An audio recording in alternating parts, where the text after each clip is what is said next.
Ladies, gentlemen, and friends beyond the binary, welcome to the Monday Discourse for today, August 24th, 2020. I went to for anyone who doesn't know, I bought another mug because I liked the other mug so much, and now I got its pair, and look at that. I mean, come on.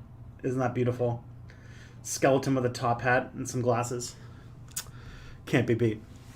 Hi, everybody. If this is your first time here, first of all, thank you for showing up. especially Jace Plays Terribly. Thank you for following.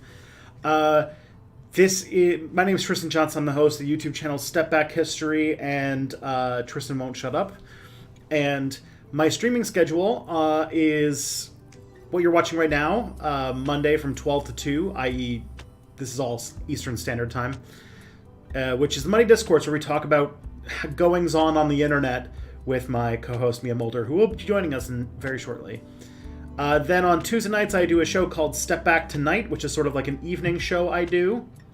Evening show I do. It's more chill, talk to the audience, play some Jackbox games. Very fun time.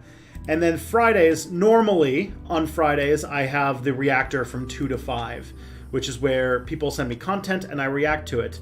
That's not going to be happening this week, though, because one caveat to the Reactor is that on weeks where a new Step Back video comes out, which is this week, you'll be, there will not be a Reactor. So there will be no Reactor this Friday. I go by he, him pronouns. My work can be found at stepbackhistory.com, or you can go to TristanPEJ on Twitter. Other things I want to mention: if you are a Twitch Prime, if you're an Amazon Prime member, you want to watch The Expanse, then you should use a free subscription to help an independent Twitch creator every single month. And if you don't use it, Jeff Bezos gets to keep your money, and he has enough money. I think we all can agree. So use it and help an independent creator pay their rent and feed their cats, such as myself. And I'd be eternally grateful if you did. And if we get, over a certain amount, then we end up with cool things like new emotes. So that's something to look forward to. If you haven't checked it out yet, my latest video is one that's been put on Tristan Won't Shut Up. It is a video about... it's a video about a tabletop simulation of the 2020 election that was done by a big panel of a bunch of experts in different fields and different political parties that show all of the potential political chaos that's going to be coming up in November. It's a very depressing watch, but people seem to really like it. And my next video, you will hopefully be getting a twofer this week. I've got, let's see, I'll be filming both of them tomorrow anyway, which is a video for Tristan Won't Shut Up about Paradox games, specifically. Paradox Grand Strategy games and sort of the problematic assumptions that are baked into its code. And I have a video coming out on Friday for Step Back, the Step Back video of the month, which is going to be about the assassination of William McKinley and all the things that sort of led up to such a shocking event. So I think that's all the things I want to cover for you guys. On that note, let's try to see if we can send our messenger eagle out to Sweden and see where we end up.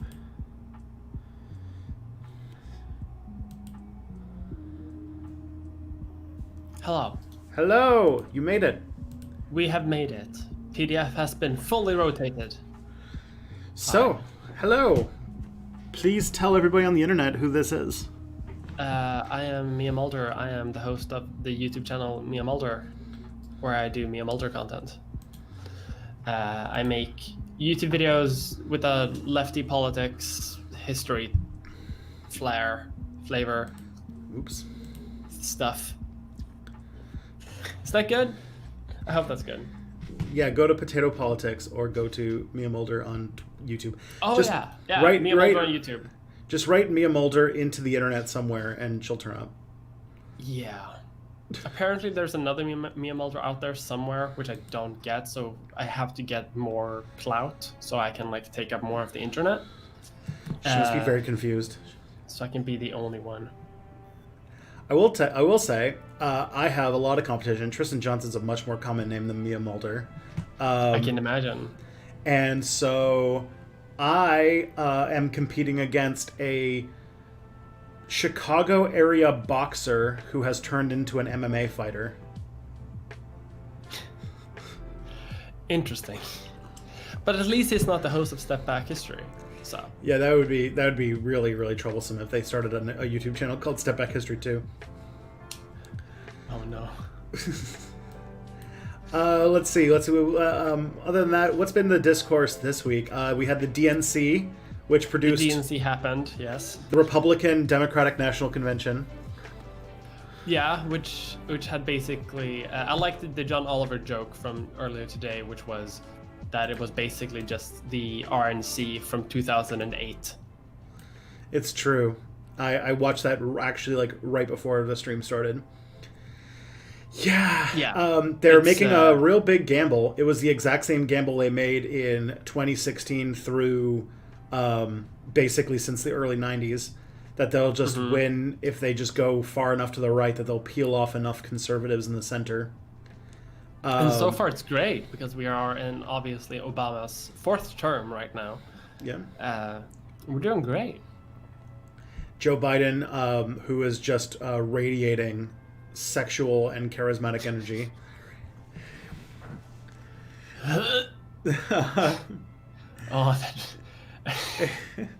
Are we going to damage you again this week? Is this stream? I log on to this stream. I have fun. I talk to my friend, and I get dealt psychic damage every time. You're going to be describing this show to a therapist in the future. Yes. Yes, that happened. Colin Powell was there. Still not serving prison time for war crimes, unfortunately. Yeah, so that happened, and on top of that, we already talked about the cop being made, but also then like all sorts of shit's come down this week. Like there was 3 active dumpster fires going on last night while I was trying to sleep. So really? Okay, so the first one is that there was a shooting in Wisconsin. A bunch of police officers tried to murder an unarmed black man, by shooting him like several times in the back. He's in critical condition right now, but we don't know what's going to come out of that, except that there's already massive protests out, and I think that they were trying to storm the police office where they were stationed. That's good that they try to storm the police station, potentially, allegedly, or at least that there are massive protests around this, because I just feel like this just keeps happening, huh? What's interesting about this is that the video of the shooting, first of all, the man was trying to break up a fight. And obviously, according to people who support the Thin Blue Line, he obviously then deserves to die. And also he was shot in front of his kids. Oh, for God's sakes. And on top of all of that, so he's thankfully he's alive still. He's in very critical condition. Hope he pulls through. But the video was online like minutes after it happened, and people were out in force within hours. Yeah. So that shows. Obviously, people are like on a very short leash when it comes to this thing right now, right? Because it's still very much in the zeitgeist. So it's not really gonna take time anymore. Like people don't really have to organize much because the sort of framework around structure around protest is already there. Yep. According to Bertie Blake, he is in stable condition now. Thank God. Oh, that's good. Yeah. Hearts out. The second piece of news is that Canada's Conservative Party had its leadership vote last night. That was supposed to come out at 7:30 Eastern time, a normal time for things to happen. But the ballots got delayed because a bunch of them were damaged by the voting machine. And you know how runoff elections work, right? Yeah. So let's just say this. The Conservative Party is in such a strong, unified position that the leader was chosen in the third ballot. They had, there's the two, Quebec chose a candidate and voted very heavily on one candidate, and Alberta chose a different candidate and voted very heavy on that one. And, everything is just, it's very obvious there's a lot of, regional tear-aparts of the different Conservative Party Like, it's basically like, oh, which one do you hate more? The people of color, the gays, or the poor? Like that was like that's like as you do at a conservative party. Yeah. Eventually, a human thumb by the name of Aaron O'Toole was chosen as the new conservative leader, which is a big deal because there's probably going to be an election this fall. We're in a minority government where the prime minister had to prorogue parliament for taking bribes or for allegedly, getting very well paid speaking fees for him and his family and then giving a zero bid contract to that company. Well, that's just good lobbying. I want to show a picture of Aaron O'Toole to you to describe the human thumb aspect of him. Thumbness, yeah, because I'm curious about the human thumbness of it all. Okay, well, if you were to imagine a Canadian conservative politician, and you get this man. Okay, hang on. I'm closing my eyes to imagine first. It's already loaded. I saw that it loaded up, but I didn't see it. It's identical. What do you? It's the same picture. Yeah. Except he looks like a Klingon. Klingon. Sort of. He has like head ridges. So I'm gonna put a link into the chat so everyone. I'm not like joking about him being bald. Like a lot of people are bald.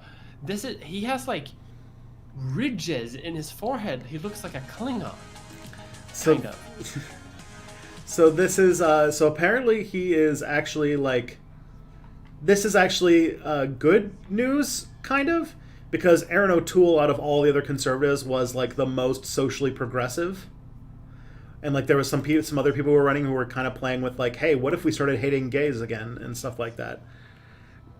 Because like we've talked about this a little bit, but in Canadian politics, social conservatism is like it's kind of considered bad form in Canadian politics. And the Conservative Party has been flirting with it, but this is sort of a rejection of it. Either way, this is who we have. The least worst option. Yeah, sort of. This man could be replacing Justin Trudeau by this fall, so that's fun.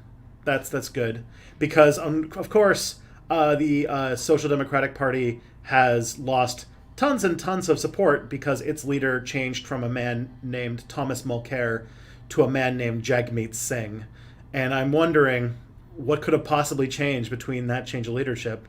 Yeah, you're doing the face. That has caused the NDP to lose so much power, so much support, just by a simple change of leadership. And then all of a sudden he gets tons of questions where he has to denounce Sikh terrorism in Pakistan. And, oh, yeah. What's it called? Canada's been really doing really showing their whole ass when responding to the fact that a brown man is the leader of a major political party. Which means, of course, he has to denounce all sorts of all brown men bad thing.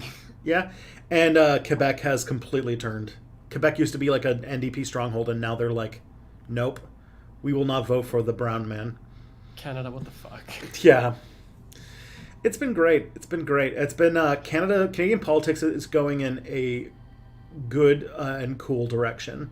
Mm-hmm. Someone turned historical focus off for this segment of the Paradox playthrough of Canada.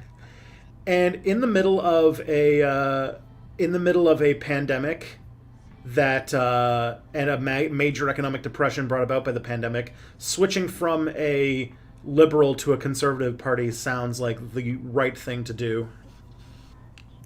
Yeah. Can't wait for all that austerity to come through. Be real, again, cool and good. Very cool and good. It'll be great for the poor. Mm-hmm. We are definitely heading towards the cool zone. Yeah, Canada's heading towards the cool zone at all speed. All right. So that's. God. Did you hear about the American cool zone though? That the Republican Party doesn't exist anymore, and the Trump Party has simply adopted the Führer principle. That sounds on brand. So unless it's fake, which I've heard someone talk about, but from what I see, because I've seen a lot of respectable people talk about it. And I'm gonna trust them on instinct, which I shouldn't do because it's very bad form. But I'm still gonna do it. the GOP, the Grand Old Party, before their convention, which is like very soon, they just decided that they're not going to actually have a platform that they present. They're just going to focus entirely on getting Trump reelected, and that's it. They're not gonna like have plans or anything. They're not gonna present any sort of actual platform for the party. They're just gonna be the Trump party. The Trump re-election platform. Very cool election. So you have the Democrats who are going to plan on not running on policy, just running on getting Trump out of office, and then the Republicans running on no policy, just Trump get reelected. I like everything about that. Sounds like a healthy and stable democracy. Super healthy. And there's one more thing that caused the world to melt down, which is this one get a little bit on the radar, and it is coming through. It hasn't been picked up by mainstream news yet, which is surprising, which means it might turn out to be not true. So many grains of salt. But the day after Kim Jong-un did a speech about how... so Kim Jong-un did a speech about... because there's a major famine going on in North Korea right now. Like there's a big... it's either an economic or like some sort of natural disaster. And he did his first like public speech where he spoke to the world and talked about vulnerabilities about North Korea and said like... was surprisingly candid about like the dire situation North Korea's in. And then a couple days later, he's in a coma, and his sister is effectively running the country, apparently. Allegedly. H-Bomber guy tweeted out recently that 2020 is a hard year for Kim because it's only been like 8 months and he's died 6 times. It's true. So... oh, man. We'll see how it goes. But if he's dead, that'll be... I mean... Another, as we say, another gallon of fuel to the fire of this year. Yeah. Do you remember how like there was that one woman who was part of like the Russian army or something, and like the alt-right like turned her into like an uwu bae? Yes. I think the governor for Crimea right after the annexation, I think. Yeah. So if Kim Jong-nam takes over the country, and we have like our first hashtag girl boss, girl absolute dictator of a communist state, you know the tankies are gonna go uwu bae. For sure. And I'm waiting until the first think piece about how this is a progressive move forward for women to have woman dear leader. Despite the authoritarianism, this is a step forward for women. It's gonna happen and it's gonna suck, and here we go. You have some super chats. Oh, I do. I do. Hey, Zane, thank you for the $5, and Matt Lipton, thank you for the $5. I am so sorry about missing that. I denounce and reject myself. That's why I'm here. And in your Palestine video, you mentioned you were a pacifist. Is U.S. police brutality testing your patience? Yeah, I have to probably like amend because I think what I call pacifism is not what everybody else is thinking it is. But what I was saying is my typical statement about it is that I think that violence is something that needs to be extremely like. There's too many people who have like murder fantasies about like just kill all the bad people and then all of politics will be solved. But in my take, it's like you have to realize that people don't always approach their politics rationally, and that by creating like there's a lot of people who hate communism because communist troops murdered their parents. And the fewer people we can have who hate you because like you've killed their family members and friends and ruined their communities, the higher chance we have a political change. And I feel like the more violent and the more revolutionary you go, the greater the pushback you're going to create because of that. And that's like where I stand on that thing. And so like if you need to like violence has negative side effects that a lot of gung-ho pro-violence people don't really acknowledge, which I think is that's my take. I feel like a good answer to say this is like we want to work towards a pacifist society in which police brutality wouldn't be a thing. Yeah. Right. like we don't live in a perfect society right now, but in our like ideal society, pacifism would be possible, and this sort of discussion wouldn't have to exist in the first place. Mm-hmm. It's a similar answer that I've heard to people saying that, like, well, you can't be a pacifist because Hitler, and it's like, well, you know, if we had like a good pacifist answer, that Hitler wouldn't have gotten into power in the first place. Mm-hmm. And I'm never going to say anybody shouldn't commit themselves to self-defense. Yeah, of course. So, yeah, but like I'm still like, my like term pacifism is usually me trying to stick out more about the fact that I don't like these people who think that we're just going to be able to LARP 1917 and somehow solve all the world's problems. Mm. Especially because when that happens, the last time that happened, the first thing they did once they even had a little bit of an established base was kill all of the left communists and all the anarchists. So, not a fan. And not a great fan. Historically, big revolutions tend to result in authoritarian regimes, even if they're done for the best of reasons. You know, you had your French Revolution that eventually devolved into Napoleon, and then you had like Empire. Yeah, then you had the Soviet Union, which devolved into Stalin, and like, I don't know. It's just like it's something to acknowledge that revolutions are messy situations in which the most ruthless and bloodthirsty and the ones with the strongest cults of personality tend to rise to the top, and they're not exactly situations for creating egalitarian societies that are good for people. Mm. Okay, do you think that Biden would really contest an? Don't forget that question yes. from the second super Matt chat. Lipton. Yes, it's more of a comment, but the racism towards Jagmeet Singh's low-key reminds me of how David Lewis was held back by the anti-Semitism within some of the CCF/early NDP base for a while. So that is some deep-cut Canadian history. So the CCF is the forerunner of the NDP, and the NDP are like our Social Democratic Party. Not like your Social Democrats that are like Nazis, but... Are your Social Democrats the Nazis? I can't remember which ones are which. No, we have the Swedish Democrats. They are the Nazis. Okay. Our Social Democrats are pretty lefty Social Democrats. A bit more lefty than most Social Democrats. The NDP used to be a socialist party, but in 2003 they officially removed it from their charter to be Social Democrats. Under the leadership of possibly the most loved NDP politician, who was Jack Layton, who is now dead. And my one conspiracy theory that I entertain is that the CIA killed him. It's not impossible. I'm just saying that the CIA, if they had a way to convincingly give people cancer, that would explain a lot of things. Like how Hugo Chavez just got surprise cancer, and the socialist leader of Argentina at the time also got surprise cancer. And I think they do. Isn't this a thing? There's a small part in the back of my head that's like that they developed some sort of pill or something that's just filled with some weird material that just rests within you for like dozens and dozens of years and just gives you cancer. Wouldn't surprise. Or maybe I'm also in the conspiracy theory train.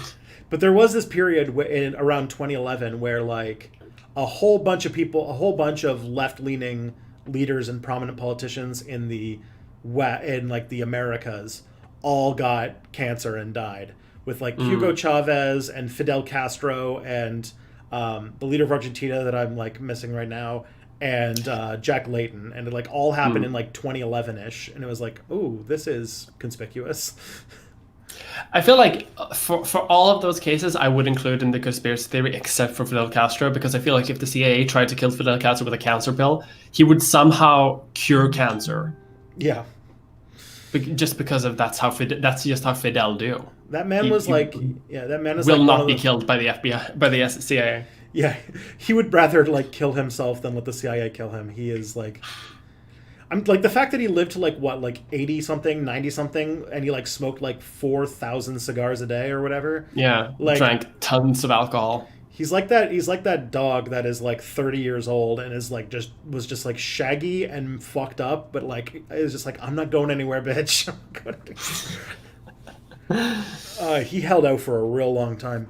Yeah. I also love that there is like a CIA report that just has like a bunch of different assassination attempts and how they all failed as being confirmed and declassified. Yeah. And then like dozens and dozens more that are alleged. Yeah. I mean, but maybe not true. If I was in the CIA suppressing the left division, developing something that would give people cancer and give people heart attacks would be like the two things that I would be wanting to develop. All right. Do you really think Biden would really contest an ambiguous result, let alone the legitimacy of the Electoral College? The scenarios you described the other day seem reliant on Biden having way bigger balls than I think he does. So in my video, I mentioned that there are some scenarios where, like, one where the Electoral College is either tied or one of the states elects Trump, but it's really dubious, and that Biden like puts up a big fight about it. And obviously, this person is saying that they think that wouldn't happen. The other one is where we have another situation where Trump wins the Electoral College, but not the popular vote, which also is like... Yeah, that I don't think they would contest that because they didn't in 2016, right?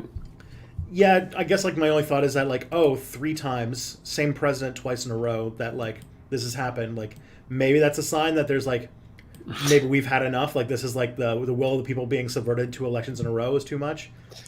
Yeah, you'd think so, but I still don't really hear much in terms of like American political discourse about like massive election reform, like at all. Yeah, because removing the electoral college doesn't like it would barely fix something. It would make it a bit more. It would make it slightly more symbolic, but you would still be left with a 2-party system, so it doesn't really matter. You know, like you would still basically have a very similar situation. Although, yeah, getting rid of the Electoral College would make it at least easier for third-party candidates to at least make a shot. And it's still like infinitely better, and it should be done. Yeah, because like of the 4 times in American history that the Electoral College went against the popular vote, 3 of them have happened in the 21st century, and all 4 have been in service of the Republican Party. Yeah, maybe it's time to abolish that shit. Yeah, and so in the last scenario, the people who played the Biden campaign challenged it and basically started to go to more and more extreme ends to try and make the claim that the popular vote winner should be the person who wins, including the one part where they were trying to get the West Coast states to break off from the country or threaten to break off if like there weren't major reforms. Wait, what? Yeah, it was pretty unrealistic at that point, but I keep hearing there. It seems like every few months there's something new that's just like borders on civil war. Yeah, America. Concerning. America having a civil war at the end of this year would not be like if you like the problem with that happened in like these scenarios, like the ambiguous result, where the president, like the Electoral College, was sort of iffy, and the popular vote was skewed towards Biden. That you ended up in a situation where the Senate declared Trump the winner and the House declared Biden the winner, and basically there was no settled confirmed winner of the election on the day when like all the power resets, and so they had no idea who to give power to. And I was like, oh, that's a civil war. That's what civil wars happen when you have 2 claimants to the throne and. 2 claimants to the throne of America. The American succession crisis, or what was the American War of Succession? Oh no! Fuck! Somehow the Austrians will get involved again. You can't have that. Austria is always plotting. You might think that they're a landlocked country in Eastern Europe that no one cares about, but they've just been biding their time. They've just been, what's it called? They've been working on this for years. The Habsburgs have inbred themselves into becoming mole people, and they've been waiting underground to rise again. Hashtag Habsburganon. Yep. So when, This is the Habsburganon conspiracy theory. It's true. when the succession crisis happens, they'll pop out of the ground just these massive jaws, and just like we've been marrying our cousins for millennia, and it has given us superpowers. Christ. So yeah, I'm looking forward to that. I mean, 2020. I'm very much looking forward to it. And I'm also looking forward to the Democrats being like, well, that's just the rules. Yep. The personal union means we can't fight to break off. We have to ask the Habsburgs to let us go from the personal union. Kelly also reminded me that there's a very, very slight chance that an asteroid that's about 6 feet long is going to hit the Earth the day before the U.S. election. A what? There's a 0.46% chance that an asteroid about 6 feet in length is going to hit the Earth the day before the election. Not enough that it's going to like destroy the planet, but enough that if it hits anywhere populated, it's going to cause a lot of damage. Yeah, it's like a city killer or something like that. Yeah. So great. I love this. 0.4% chance, which in 2020 terms means 100% chance that's going to happen. We're gonna get our own Tunguska event.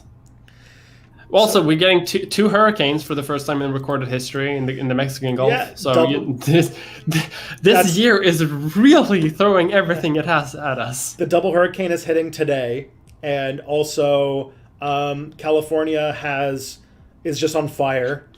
2 of the fires going on right now are in the top 10 biggest wildfires in California history, and they can't put it out because they use slave labor to put out these fires. And all of their slaves are sick with COVID-19. So they can't send their sick prisoners to go out and fight fires for no money. Normal country, normal thing to do. Normal year, normal country. So America is going to be blasted with tropical rainstorms on one side and then fire tornadoes on the other, and an asteroid right in the center, and then then of course Trump will have an election that there will be no result of. It'll be like they'll do like a 50-50 electoral college, and yeah. Oh, this is gonna be great.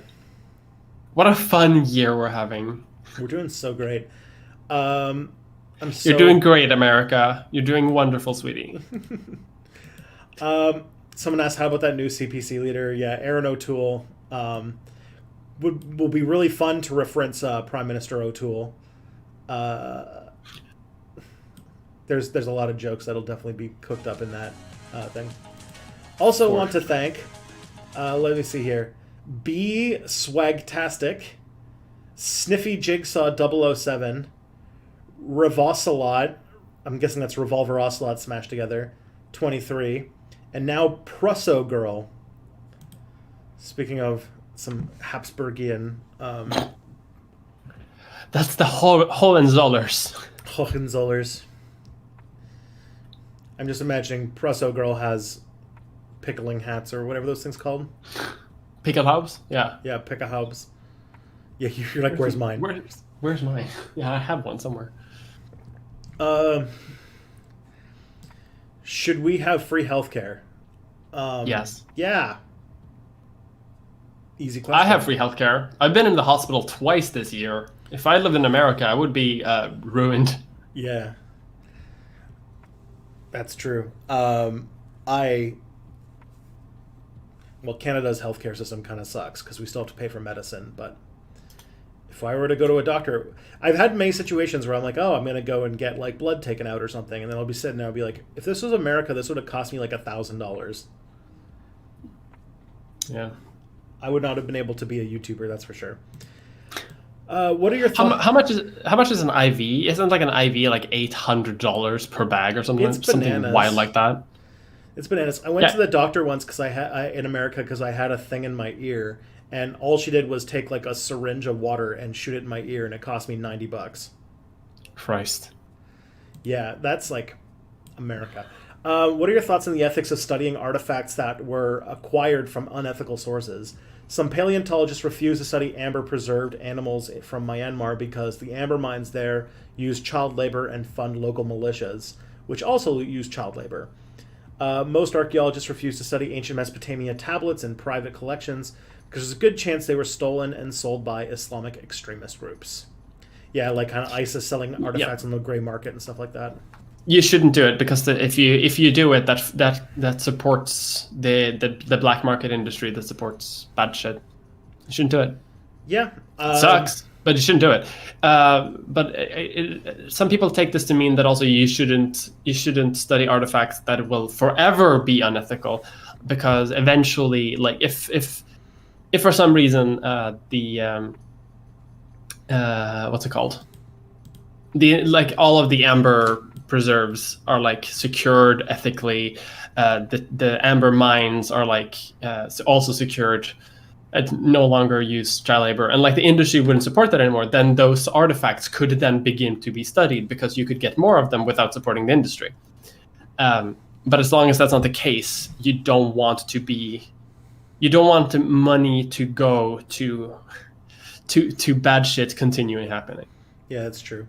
If you can find a way to get a hold of these things that doesn't involve giving money to those people, sure. Or giving money to anyone, really, because you don't want to indirectly fund it either. Yeah. Child labor, not even once. Don't do child labor. Don't do child labor. Don't support child labor. Sorry about that. Yeah, it's true. Okay. Don't do child labor. Don't do child labor. That's our lesson.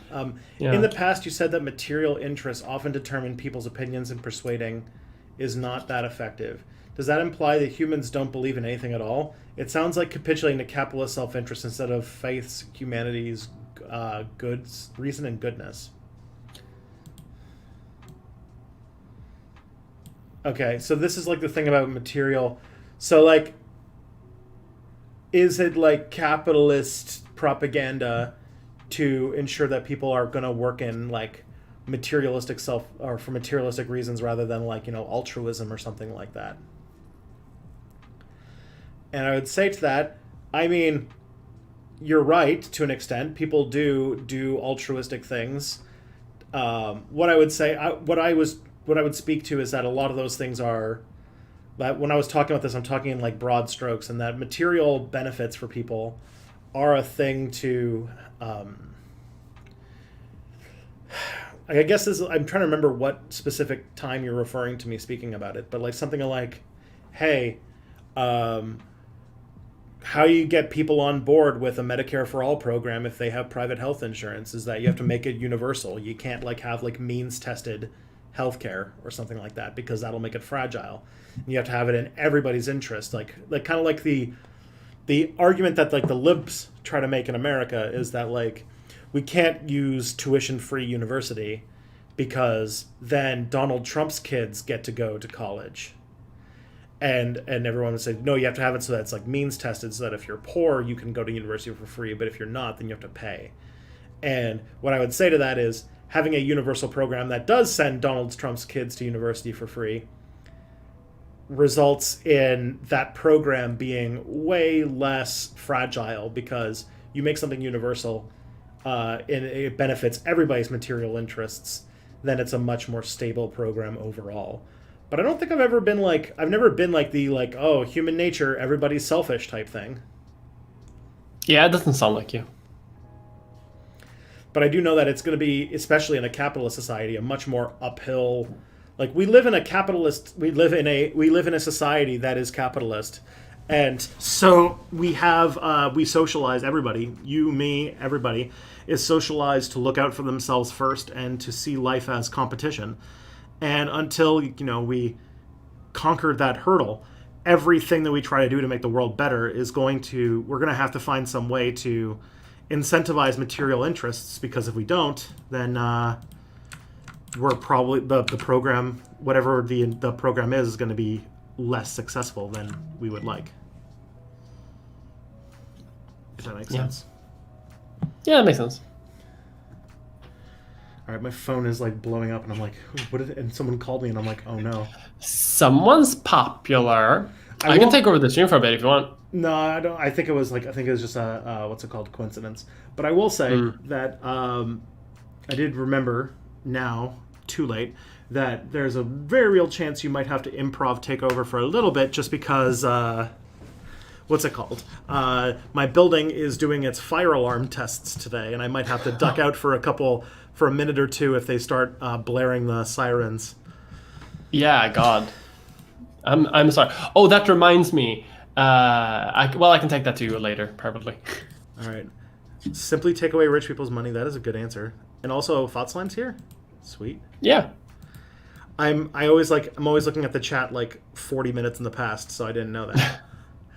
All right. So that's the material interest take. Do you have anything to add to that? Not really. You gave a good answer, and I don't really have much to contribute. Alrighty. I'm not smart enough for that question. I watched the video on the simulations. It was good and horrific and fueled my existential despair. Sounds like my work. That's what a good YouTube video is supposed to do. Yeah. If the government keeps giving people money, they're just going to save it if they get fired. It'll just cause inflation when the pandemic ends. What would you say to a lib and or conservative claiming that? The same thing applies to rich people. Yeah. It's what? Are they suddenly saying that trickle down economic doesn't work? I also hate. This... Okay, I have to write a letter to the hyperinflation that occurred in the Weimar Republic in the 1930s, because it has done so much damage to our concept of the world.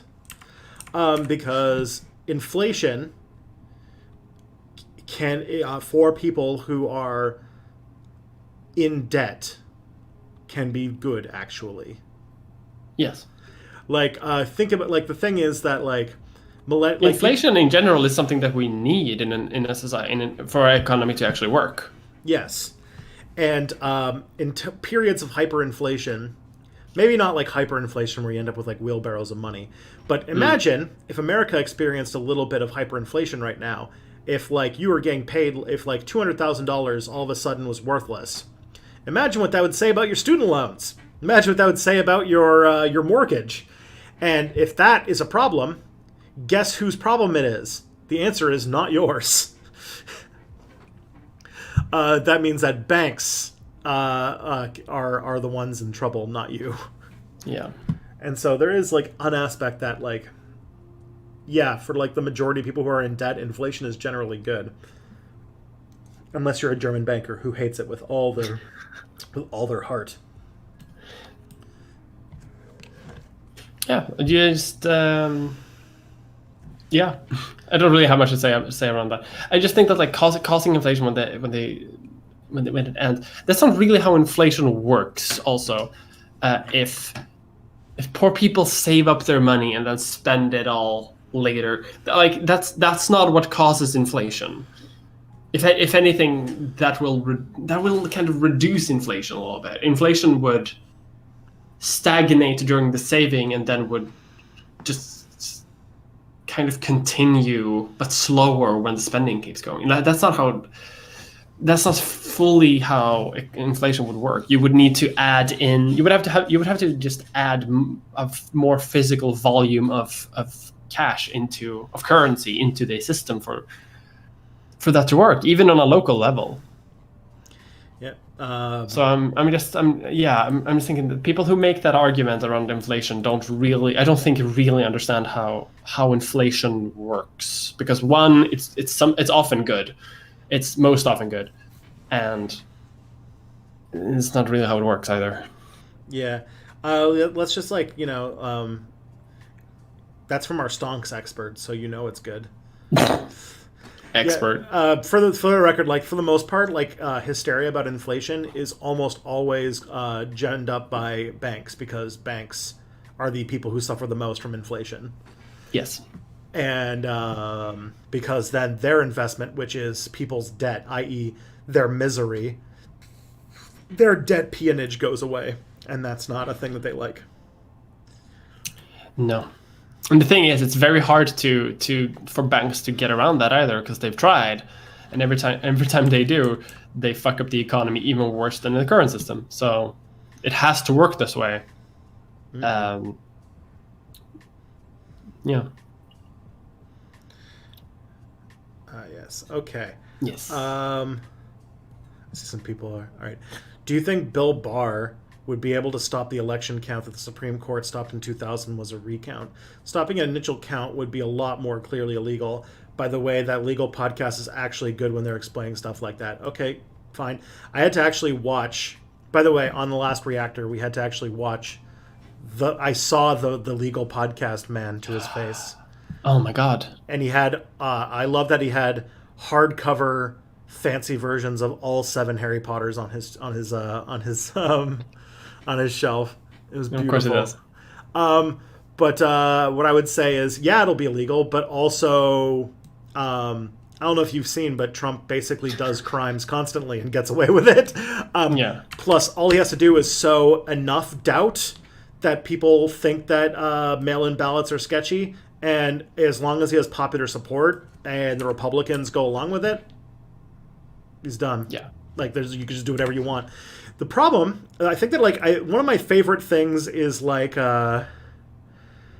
it called? The thing that I remember being told is that was that that line from the first season of Game of Thrones is so good, which is just that there's a part where someone's saying the law is power, and then she just Cersei just gets a bunch of guards to basically put a knife to the throat, and she's actually no, power is power. Power is power. It's a good quote. It's also true. For the Trump analogy, there's a reason why there's a difference between de jure and de facto. Someone's been playing Crusader Kings. Yep. I will say the Welsh Empire is going great in that it's going great for your ancestors, because all that was Great Britain is now Ireland is now just a province of Denmark. And the English crown's back. That's fun. And they pushed out the Umayyads, who had taken over much of England. A Germanic, a Viking, some sort of continental Viking conquered all of Wales. And my character is now limited to the Isle of Man. Oh no. So, that's life. That is life. Okay, this has never been clear to me, but when indigenous people say that decolonized, do they mean that the land they would have under the treaties or the entirety of the Americas? Oh boy, okay. Getting into colonialism stuff. Okay. What was the question? Sorry, I feel like I missed the word. When indigenous peoples say that decolonized, do they mean that they would under the treaties of or the entirety of the Americas? I think it depends, right? Depends on who's saying it. Yeah. By the way, Garrick, 200,062. Thank you for subscribing. Much appreciated. Getting rent paid. Thank you.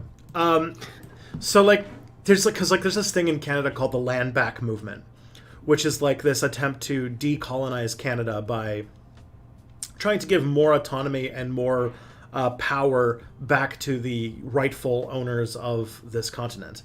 And some right now, indigenous people are mostly focused on hey, could we possibly have even some infrastructure? I would like to not have to boil my water before I drink it type stuff.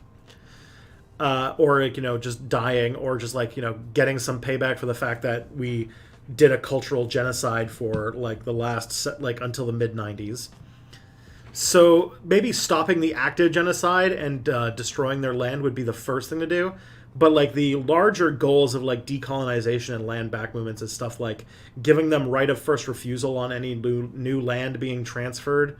Canada is a huge country where 90% of it is just crown corporation territory or crown land, which means it's just 90% of the landmass of Canada is owned by the government and is leased out to lumber extraction corporations and stuff.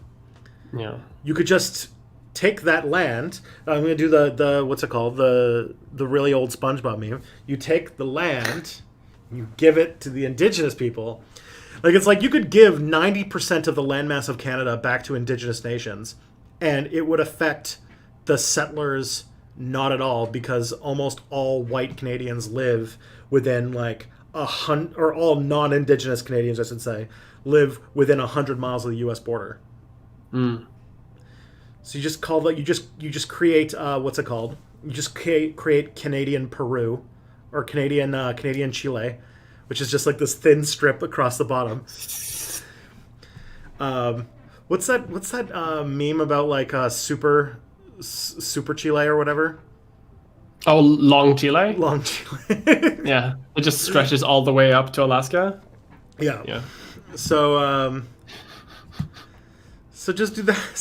So like literally, like, there's so much land that is just, we're just like holding because we just don't want to give it back. But we could give it back, but we need to give it to giant faceless corporations because Canada's a fake country. I'm just saying. Yeah.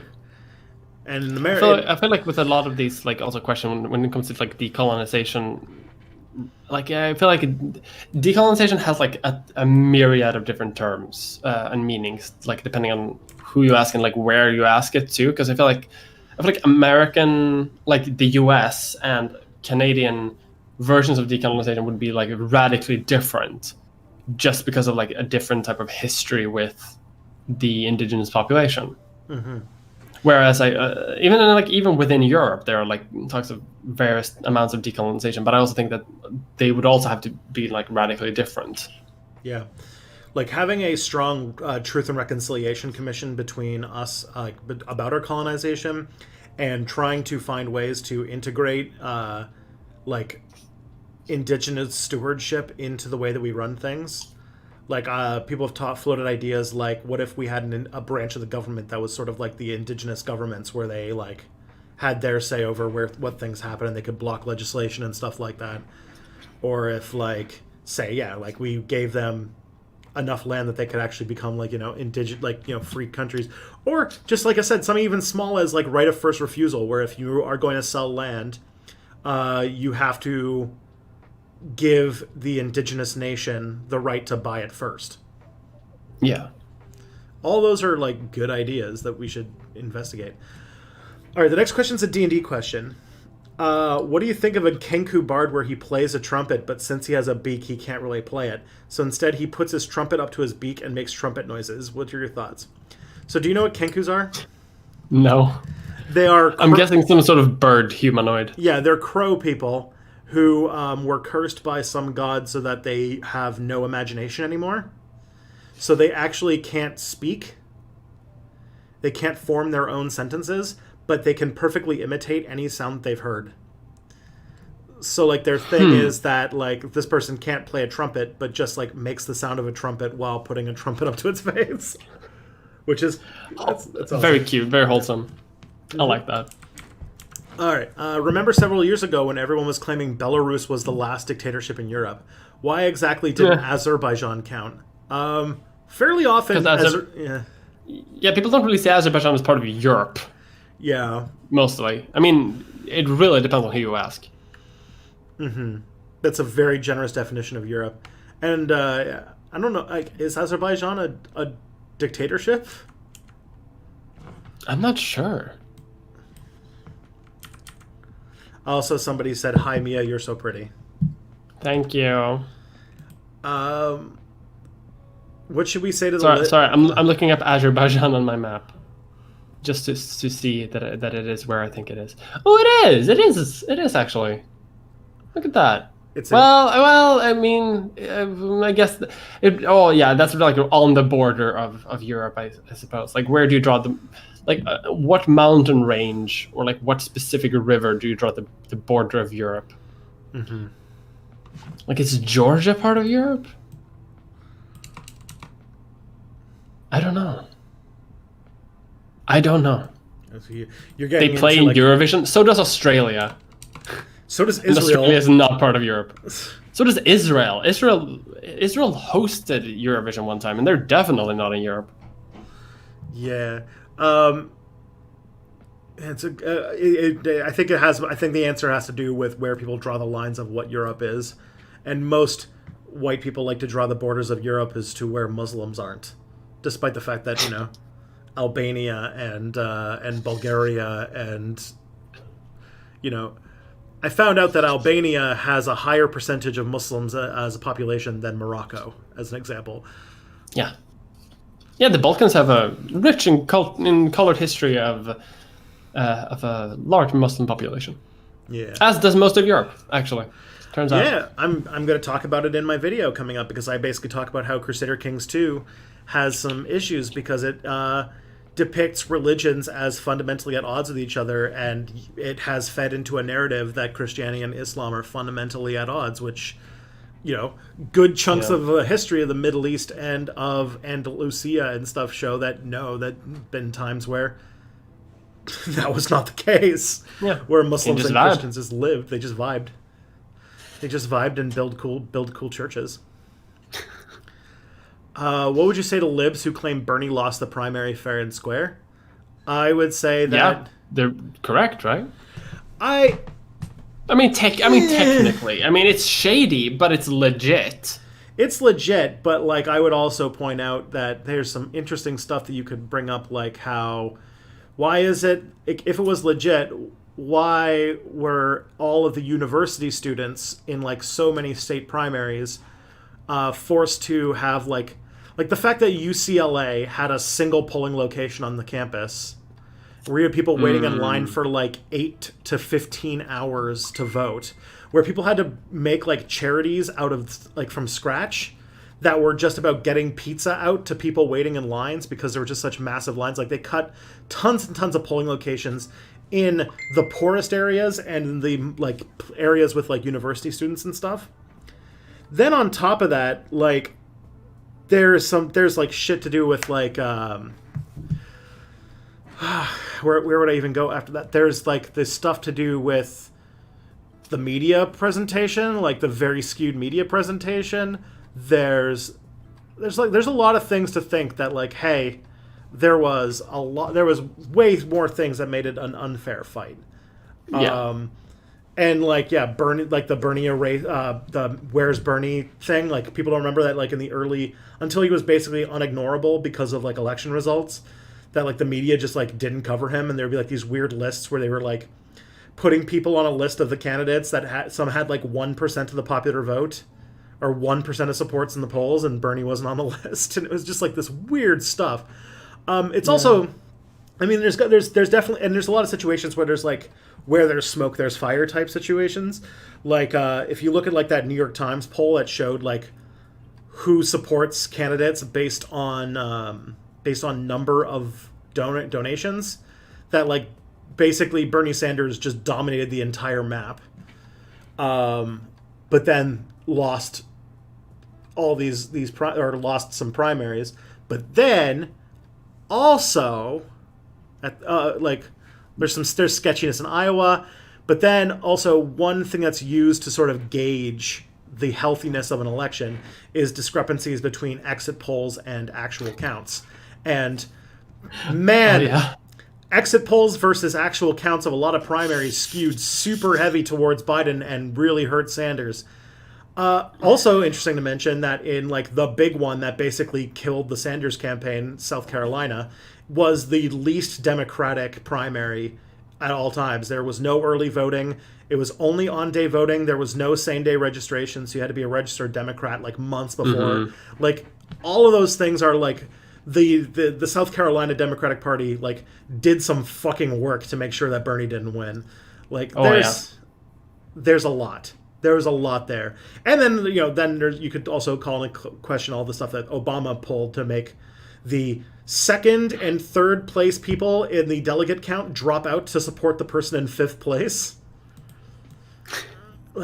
Oof. Yeah. There's a lot of shadiness going on. Yeah. I'm not saying that there's a fire. What I'm saying is it smells a fuck of a lot like smoke in here. It's a lot of smoke. Yeah. Which is less awful? Trump. That's fair. Oh yeah. So which is less awful? Trump firmly winning the election, or Trump losing the election and finding a way to stay in power anyway. I feel like the former would be slightly preferable because at least American democracy wouldn't be dead. Sort of. I feel like if Trump loses the election but stays in power, that is unprecedented, and then we are barreling towards like massive civil unrest, like that America hasn't seen in centuries. Mm-hmm. So I feel like if those two are the options, I don't know, like one is chaotic but could also lead to Trump being like ousted, but I'm not super sure it's super healthy for the world if America has to like do a coup on itself. Yeah, this is like a level of political instability that America hasn't experienced since like the 1860s. And we all know how that turned out. I know I keep harping that like we're going to see... I just see it could happen here, happening sooner than we're expecting. Where like America kind of turns into Syria. And if Trump gets reelected, that could very possibly happen. If Biden gets elected and starts going like really hard on the anti-gun stuff, that could also lead to it. Which, like, yeah, that's the thing is, like, the DNC, they spent all that time trying to be like, hey, we need to get, like, all these conservatives on board. But the one thing we're going to emphasize on our platform is an assault weapons ban. Like, the one thing that Republicans will freak out about. And it's like, oh, well. Yeah. I remember how they freaked out, like, during Obama, too. Like, they whole ass thought that Obama was, like, invading Texas, and they mobilized the National Guard and shit. Mm-hmm. Like, they freaked out over Obama. Back then, like in 2010, which compared to today seems like, oh, so much simpler times. Mm-hmm. Yeah, I remember Jade Helm 15 or something like that was like, they were doing like some military exercises and everyone thought it was Obama getting ready to take over America or whatever. MX Vivian Wolf, I was thinking message you have been researching the Rwandan genocide after some other QAnon researchers mentioned alarming parallels between the propaganda and cultic milieu of Houthi nationalism and QAnon. The sentiment was, I believe, Rwanda or Bosnia is what it looks like when these groups win elections. Anyways, I saw you did a video on Rwanda and I thought you might have some thoughts about that. Sure. Yeah, message me, Vivian. Always welcome to. Also, that's a comparison I hadn't thought about, and I don't like the comparison, but it makes sense, and I don't like it. Yeah. Yeah, maybe we should... QAnon and Rwandan cultism is like... Yeah, and all the radio stations telling people to kill their neighbors and saying where everyone was. I'm like, oh, yeah. That could happen. Yeah. That's just people on Twitter now, using QAnon accounts. Yeah. All right, this one is a question about JREG. Are you familiar with JREG? He does like kind of. He's basically like a political compass meme turned into a YouTube channel. Great. His whole thing is like anti-centrism, but he makes jokes. It's a weird YouTube channel. I don't know. It's weird to observe. JREG. I know JREG is normally just a political humor channel, but he put out a video where he was joking that the Overton window has split to the far right and to the far left and actually sounds kind of true. What do you think? It is kind of true. What's it called? We're in another period in which the political establishment has completely failed the people of the world, and faith in liberal capitalism is falling apart. It's exactly what happened in the 1890s. It's exactly what happened in the 1930s.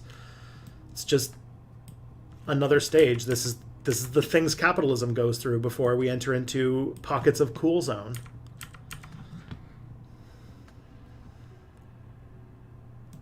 I don't know who this guy is. Sorry, I was listening. I just had to find out who the fuck JREG was, because I keep seeing his name everywhere. It's a weird YouTube channel.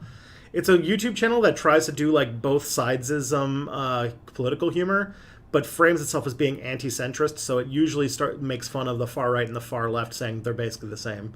It's a strange thing.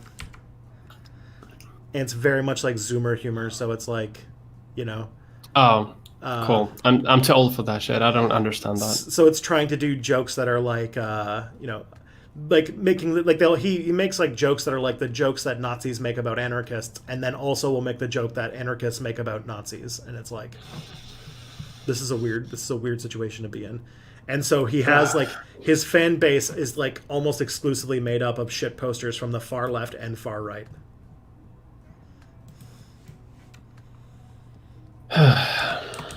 Yeah, isn't that I weird? feel like oh Psychic damage. yeah, like not yeah. I feel like I need a long rest. I need to recover. I'm out of spell slots. Yeah. Oh my god. I sometimes I just can't. Like I don't understand. I don't understand, Tristan. I don't either. I try. The next question is: do you think Tom Cotton will be the GOP candidate in 2024? And my answer to that is he'll definitely. I think he's going to try. He's definitely putting out his feelers for trying. 2024, the GOP primary is going to be like Tucker Carlson and Tom Cotton, and yeah, it's going to be, oh man, all the people, Carlson. all of the chuds are going to be rolling over themselves to try and become the successor to Donald Trump, and it's going to be awful. All right, before we get into the next question, like, I hate this. The successor of Donald Trump. Yeah. I hate to do this, but before anything, I have to go to the washroom. So please entertain the masses while I run away for a second. I will. Let's see if I can find where you were in terms of questions. Thank you. I'll do my best. Hello. It is my stream now. I don't know where I was because I was not prepared for this. This is now Mia's stream. Hello. I'm just gonna find like random questions and I'll try to interrupt Tristan if he gets to them later. So I'm sorry that everything's a bit chaotic. I hope that you're all gonna do well. Thank you. My grandparents watch Tucker Carlson, and at times I've noticed he's said very critical things of capitalism and corporate infrastructure, saying the biggest problem with America's companies not paying their employees a living wage. But then he also says stuff like, why aren't we talking about the work replacement too? Yeah, because he's basically he's an ideological shithead who uses leftist talking points to further his own like social conservative agenda. He doesn't care that much economically, so he can say shit like this. He doesn't really care because his primary thing is social conservatism to the extreme, which means that he will use any sort of language or rhetoric or promises to sort of get to that goal, which is something that a lot of like fascists have done, but then it's not super sure if they're going to actually do it. Oh my god, you're already back. Yeah. What did I miss? You missed. I talked about Tucker Carlson for a bit. He's oh man, he's like one of the scariest public figures right now. The fact that the fact that he's able to sort of like speak poison into the ears of like the Greenwald left. Like there's a segment of the left that's like okay with like, hey, if I get some like if we have to like do a bit of a racism to get some social programs, we'll do it. Like a Greenwald or like a I was kind of just talking about that. How he sort of talks about like sort of vaguely lefty ideas. So I just compared him to basically being a fascist because that's what fascists do, because they focus mostly on like social conservatism at all costs, including any like economic ideology, because he doesn't really have one. Yeah. So he's just like, yeah, he'll work for a living wage as long as he can talk ethno-state. Yeah, he is like, if you think about it, that is like, we call Donald Trump a fascist because he is like. I imagine Tucker Carlson, if you like, he wouldn't admit it, but I bet he actually is a fascist. Oh, for sure. Like the idea of like saying anything you want and veering to the right or left just to centralize power and to demonize a minority, like he is like more of a textbook fascist than Trump is. Yeah. And it's kind of fucked up that a lot of people see him as a sort of better alternative to Trump. Yeah, which, there were cool zone. There were probably socialists who were like, man, this Hitler guy building no roads. Yeah. I'm willing to put aside anti-Semitism to support roads and jobs. Yeah. No, that's a thing that definitely happened. Yeah. Okay. So pose you're reincarnated as a human in AD 200 Eurasia. Would you rather be born into a farming society, or would you rather be a steppe nomad? Ooh. Kind of steppe nomad probably means like healthier life, to be honest. Probably, but I think I'll still go farming society, honestly. I think, for me, personally. What's your motivation? I like farming. I don't like moving that much. Yeah, I get a feeling... I'm fine with hard work if I can go to bed in a house. Something makes me think, though, that, like, lifestyle-wise, like, you would be, like, 5'2" and, like, 101 pounds and, like, just, like, what's it called? You would have no vitamin because you eat nothing but bread. Yeah. While like a steppes person would probably be like didn't they talk about, like, I loved how like Europeans always talked about like other cultures, like they're all giants, and it's because like because every other culture like eats vegetables. Yeah, they have nutrients. Yeah, because they were always like the Native Americans. They're giant and beautiful, and it's like it's because they eat vegetables. Yeah, they talk about Vikings too. They're like 8 foot tall. It's because they had fish. Yeah. They eat fish oil. So the virgin farmer, consisting of nothing but versus the Chad steppes nomad, learning horseback archery, and that is a perfect virgin Chad meme, actually. It works on that's true. Yeah, is Tucker? But if I'm a good farmer, I can work my way up and maybe become a lord. That's not how that works. What do you mean? You have to marry a fancy lord. Is Tucker Carlson a Nazbol or a Dengist? What a collection of things. Tucker Carlson. I don't know. I would say more Nazbol than Dengist, but neither. He's an opportunist at every level.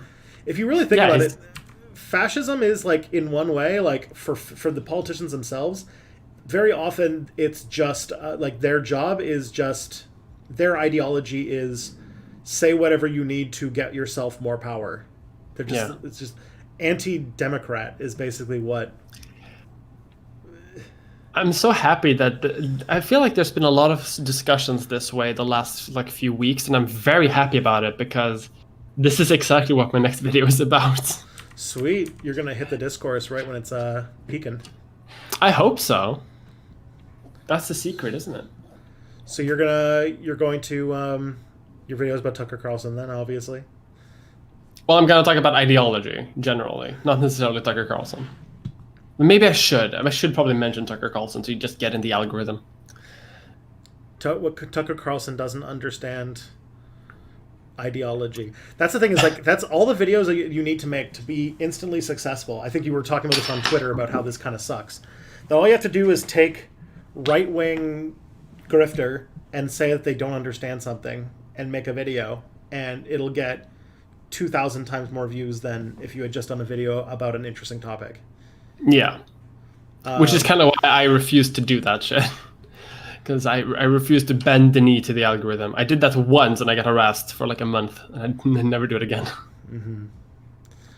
What would Trump do if like one of his kids came out as a leftist? I mean, he's got several family members that fucking hate him, and he just ignores them. Yeah. He pretends they don't exist. Yeah. He has like $3 or something. He has more than Ivanka, but Ivanka is the only one that matters because she agrees with him. He's got Tiffany and another one, maybe? Tiffany Trump is not seen very often because she's a daughter from a previous marriage. And an ex-wife who is not a fan of him. But I think she's speaking of the RNC. Only $2 apparently. Huh. And what happens when Barron becomes like? I think Barron's gonna succeed him because he's a Zoomer. He's got like that Zoomer energy. Yeah. Plus, did you see the thing? Like people don't see him very much because it's highly the fact that he's tall as shit. That it's highly thought that he might have autism and that Trump doesn't want that to be seen in public, and so he doesn't do public appearances much. But there's that picture of him leaving the helicopter and. Like, keep in mind, Donald Trump is like 6'3", 6'4". Like he's a tall man, and just like he's got to be like 19 now or something like that. Like Barron is 14. like Barron's 14, so yeah, 14 years still, old, like towering over his dad. Yeah, like he's going to be 8,000 feet tall, and he will just simply devour all of his enemies. He is a long boy. I mean, clearly he is the product of Crusader Kings 2, like genetic breeding to create a tall, shrewd heir to the Trump throne. Oh boy! Who is as young as possible, so that when Trump dies, he can just keep on playing as Baron. We're really waiting for next week, aren't we? Listen, it's so close. It's so close. It's like 1 week away. I know. Oh, God. That Tuesday night stream might be a CK3 stream, not going to lie. Someone just said that Baron Trump must be taller than me. I need to find out how tall he is, because I don't think he is. Well, he was taller than Trump, and Trump is like 6'3" or 6'4". I'm going to see how tall.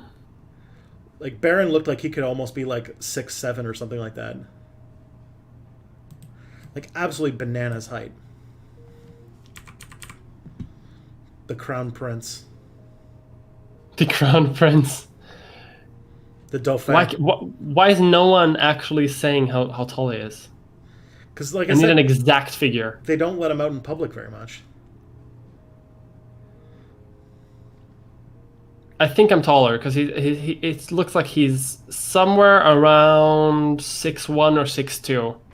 Okay, so he's my height? Yeah. Okay. It's a tall family, apparently. Well, yeah, I mean, like, tall. he's like Trump is like. No, Baron might be 6'7", actually. Baron might be my height. Yeah, Trump is very tall, and also his wife, Melania's Trump is also very tall. Former Slovenian model. Yeah. She and Slavoj Žižek, the two representatives of Slovenia. The only two. The only two. Okay. O'Toole more progressive than McKay. Honestly, I just read that in the newspaper. I don't actually know much about these people. We're going to be learning a whole lot more about Aaron O'Toole, so we'll see what happens. But when the fascists have their have their political leader party, I'm not super invested in what goes on. It's like, yeah, they're all probably evil, and I don't really care what different flavors of evil win the leadership race. My grandparents watched Tucker Carlson. At times, I've noticed he very criticizing things of capitalism and corporate infrastructure. Yeah. This is the question I took when you were gone. Okay. Why are we talking about white replacement? Oh, God, yeah. Gosh, damn. If Tucker Carlson's thinking takes over, that is I actually think there will be a genocide in America. Oh, if it takes over? If somebody who talks about white replacement actually becomes president or something, yeah. Trump, I think, is just a useful idiot for the most part. But if all the people who are if a Steve Bannon or a Tucker Carlson became president, it would be a different story. Yeah. I don't think we're far off. Yeah. Wait until the next election. If there is one. Yeah. Singh is more left than Mulcair to right. I don't know. I don't know what that means. I don't know what that means either. Singh is more. Singh is more to the left of Mulcair. That is true, though. When a social democrat runs in an election and one of their platforms is balancing the budget, you know that like something weird's happening. Thomas Mulcair lost the 2015 election because he let Justin Trudeau flank him on the left with just like open lies. It sucks. Birdie says they're scared. To quote my favorite movie, what's it called? Small Soldiers. What's it called? What's it called? What was the term? You're scared? We're all scared. You'd be crazy not to be scared. What do you think Zoomer polarization means for the future of electoral politics? Right-wing parties seem willing to oblige right-wing Zoomers, but left-wing parties seem unwilling to do the same for left-wing Zoomers. That's worrying. It is. Something makes me think that the only optimism I have for potentially for the Democratic Party is the fact that all of the people who are architecting all of this this bullshit, like all of this like right-wing bullshit and pushing the party to the right, are all in their 70s. And like, you know, Nancy Pelosi and Joe Biden can't like be in leadership positions in the party forever. And you bump it down to someone who's in their like 50s even, you'll see some changes. So my hope is that the party is overdue for some retirements once this election's over, probably.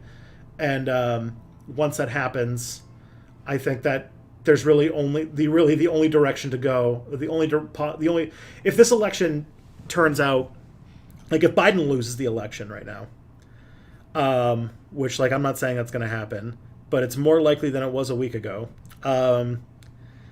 that maybe they'll learn their lesson about this. I mean, I doubt it, but like once the people won't learn the lesson, but maybe people will think, hey, maybe we shouldn't have like Nancy Pelosi and like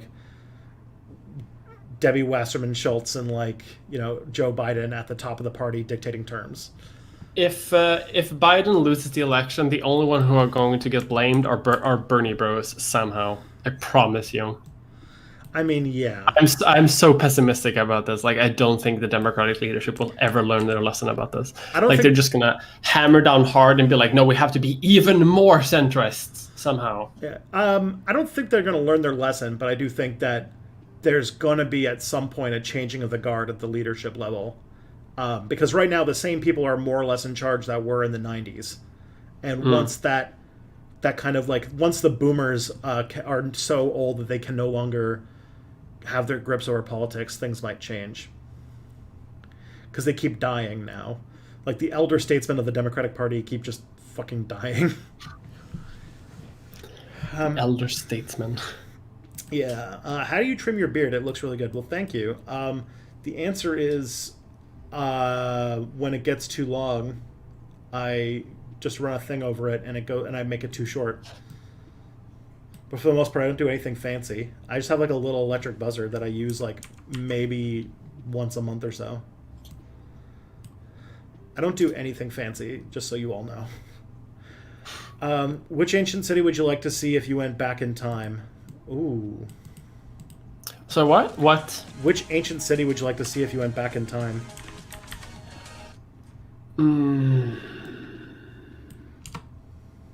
You go first. I think you have one. I want to see the Thessaderan Walls, pre-canon. Pre-canon. Before its very rapid deconstruction by the Ottomans. Before its very quick renovation. Yes. I think I would like to see Carthage. Pre-Rome. It's true. I think it would be fun as hell. Do we know all that much about Carthaginians?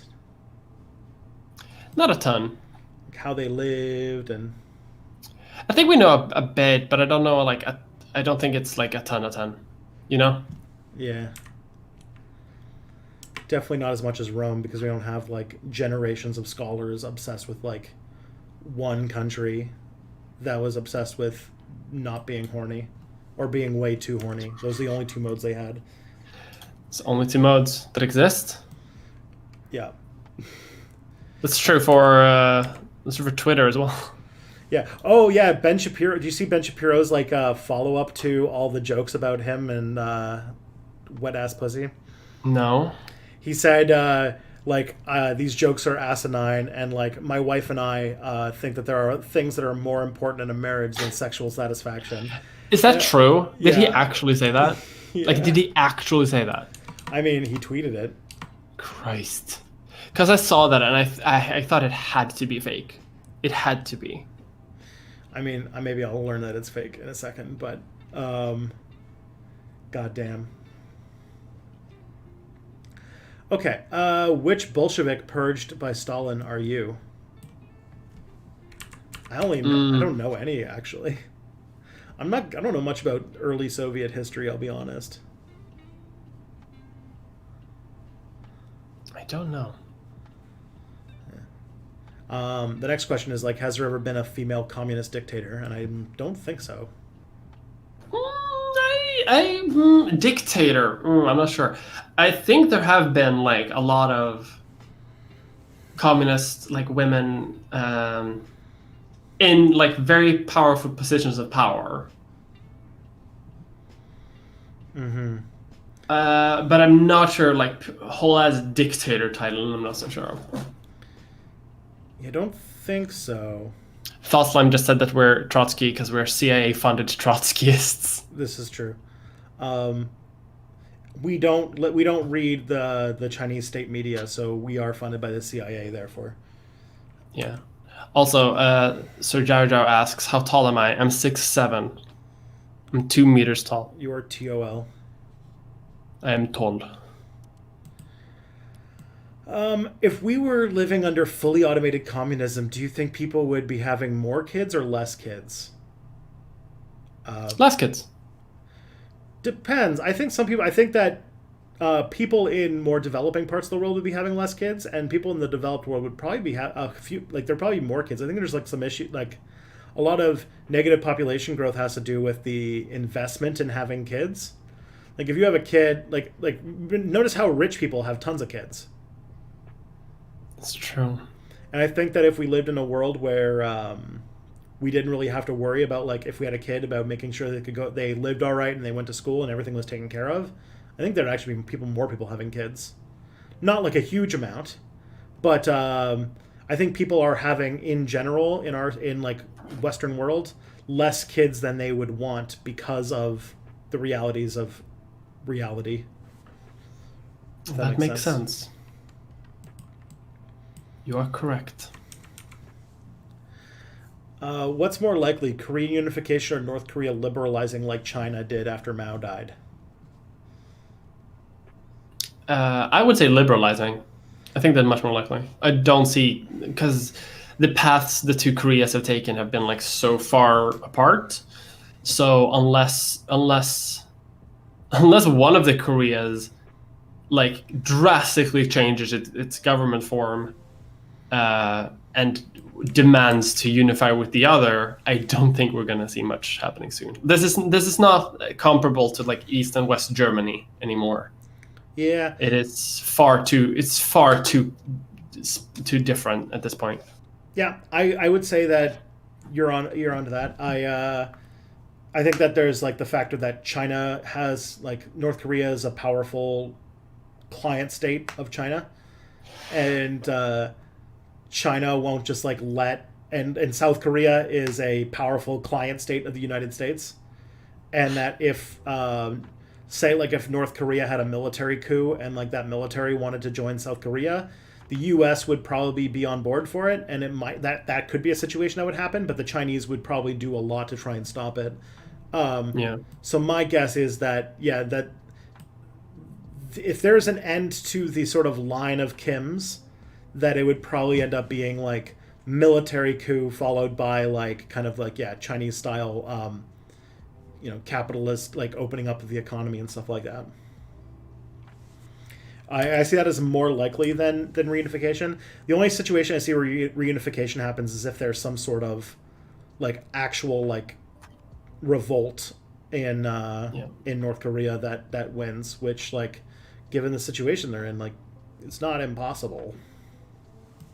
It's not impossible, but it is unlikely. Well, I mean, if he's dead, it's not. It is far more possible. Yeah, who knows? We'll see what happens with that, because that story hasn't. If that story had more legs to it, I feel like it would be getting a bit more attention. So yeah, I feel like we're gonna find out that he's just like taking a vacation again or something. Because it's one time, like I just remember a story like from years ago where there was like some minister was like this minister has been executed in a horrifying show of dictatorial force, and then it turns out he was just like on a ski vacation for like a month. Mm-hmm. So like, not everything about North Korea is propaganda, but there is hell of a lot of fucking propaganda. Yeah. And also the hard part is that,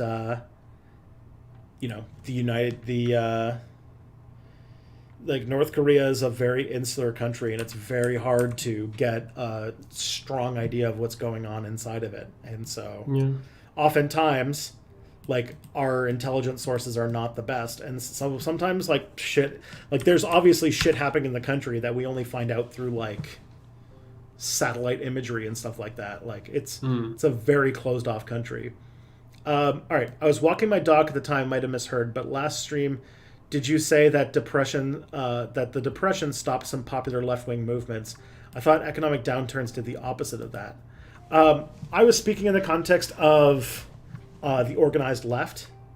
In the 1930s, there was a uprising of like kind of socialist movements, but there was an equally large uprising of like a backlash against what were perceived as like threats to the country.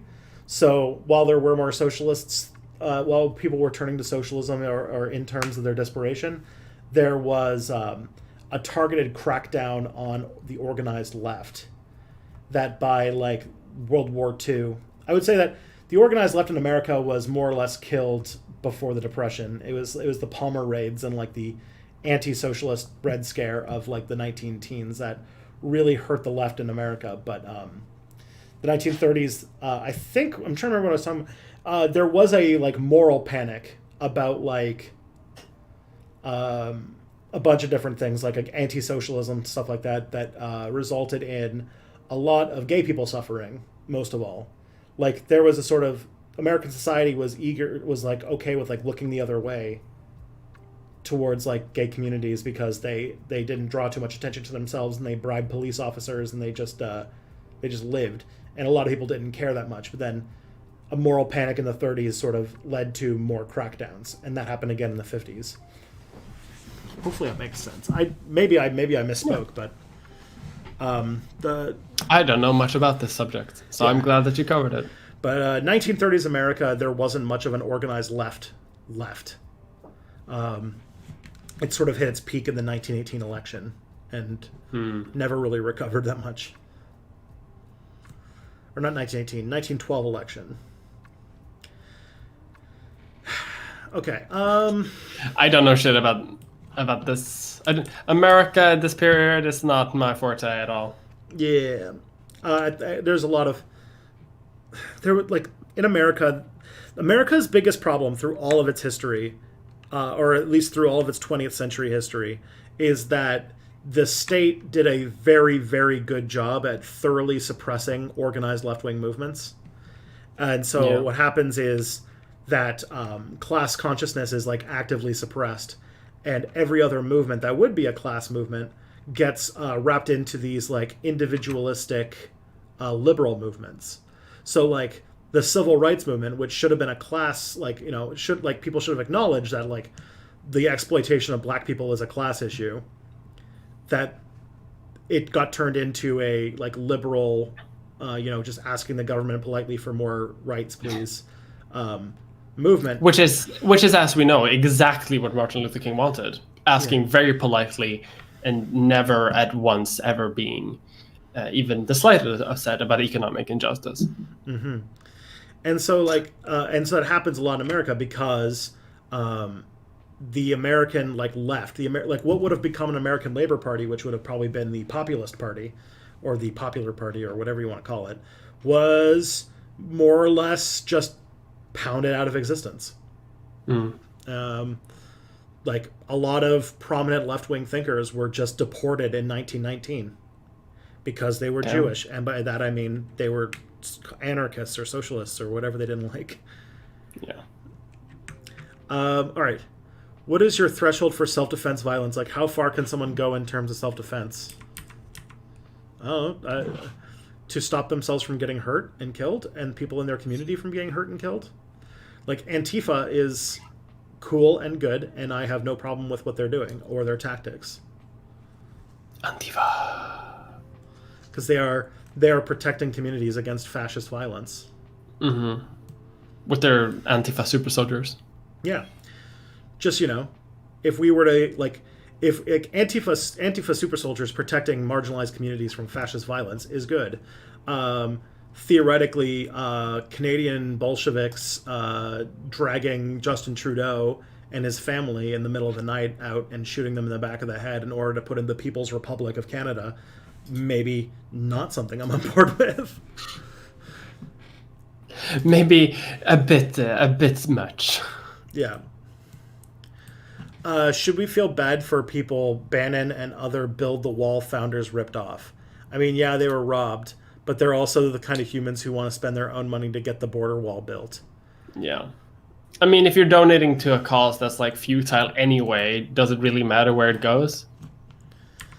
Yeah, I don't really feel sorry for people who want to build the ethno state. When someone does a grift that takes tons of money from terrible people, I don't really feel bad for the people. Like, I don't feel bad for any mug club members. No. Because they paid $100 for a shitty mug that says Steven Crowder on it. Like, yeah. Yeah. Let's see. All right. Lugo from Paraguay, defo had cancer. Kirshner had a heart condition and died in 2010. Yeah, okay. My conspiracy theory is getting a bit more energy than I would like. Not that the CIA doesn't do a bunch of shit, just don't assume conspiracy, what can be explained by coincidence. All three of those men were on the other side, weren't they? I don't know. I don't know. I wasn't being conspiratorial. It was just like, it was very weird that a bunch of left of center politicians in America all got cancer at the same time. All right. But I would never believe that unless there was evidence that it happened. That is a coincidence. It's not evidence of conspiracy. That's the difference between me and a conspiracy theorist, is saying something is weird, but then not going any further. Because, like, to have a conspiracy that big, like, there's so many things that would need to be established that there would need to be more evidence than the none that I have. I'm taking the conspiratorial position on this. Yeah. So you don't have to. There you go. Which would be better, Biden winning in 2020 or Biden losing in 2020 and AOC winning in 2024? I mean, I don't know if America can handle 4 more years of Trump. That's like... Yeah. Like, it would be... Because he keeps making jokes about, like, running for a 3rd term. Jokes. And Putin recently changed the Russian constitution so that he could go on until 2038, which is like long after he would potentially be dead, because isn't he kind of old? Wait, we've had this conversation before. I think he's actually younger than I thought.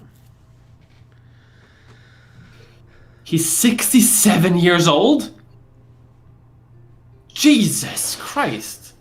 He looks younger. Yeah. But he is old enough that he was a member of the KGB, so... Oh, yeah. He's whole ass old. So could I... Well, not old. Like, he's close to 70 is what I'm saying. Yeah. Like, he's like nearing retirement age is what I'm saying. Yeah. There are some legal roadblocks to him running for a 3rd term, like a constitutional amendment that banned it after FDR kind of broke the system. But but like, he doesn't give a shit. Yeah, like, what if he just did it? What if he just does it? Who's gonna stop him? No one's ever stopped someone trying to do it before, because no one's tried to do it before. Yeah. What if he just does it? You got a super chat, by the way. Oh, I did? Thank you. Mia, how come Sweden's trade unions have retained decent amounts of power when others were crushed or tamed post neoliberalism? Because the Swedish Social Democratic Party ran basically like a dictatorship in Sweden for like 50 years, only because they were basically the political wing of the trade unions for a long time. So the Social Democratic Party is technically the political wing of the largest union in Sweden. So because of that, early on in its history, before they were kind of separated, what they did was basically a lot of just pro-union shit. And the Social Democratic Party also won like 50 and 60% of the vote, despite having like a parliamentary system with representative democracy with like a lot of political parties. Still winning like an outright majority means that they can just do whatever the fuck they want. Like they have complete power. And because they kept winning election after election after election, they never had to like bow down to neoliberalism as other like Scandinavian countries or European countries had to do. So they never had to compromise. They only started compromising like in the 90s when like liberal parties kind of began gaining traction, and that was only after every single other political party except the Communist Party decided to band together to form the Alliance, and whose only ideology was to be against the Social Democrats. Mm-hmm.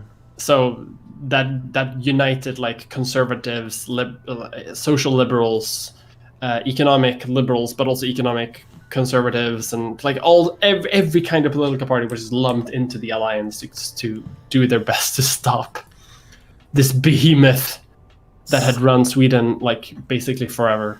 Sometimes it's good to be a third world country. Yeah. Does this connection still exist? It does, but like the Social Democrats as a political party became like more and more independent from the union over time, and also the union itself has become like more and more shit. Honestly, because they are also connected with the party. So, but the party has like taken on a life of its own. So the union doesn't want to like look bad, so that they don't throw the party in a bad light. So the union has also compromised. So it's not a super great union anymore. So it still exists, but it's a bit shitty. Man, you've gotten some. I would love to see a union that powerful here. A union that just dominates politics. Yeah, I just for want like to 50 be. years. I want to creates the people's home. I want to be fin-domed by a union. And yeah, that's Sweden during the 60s. They invented fin-doming way before anybody else got into it. Basically.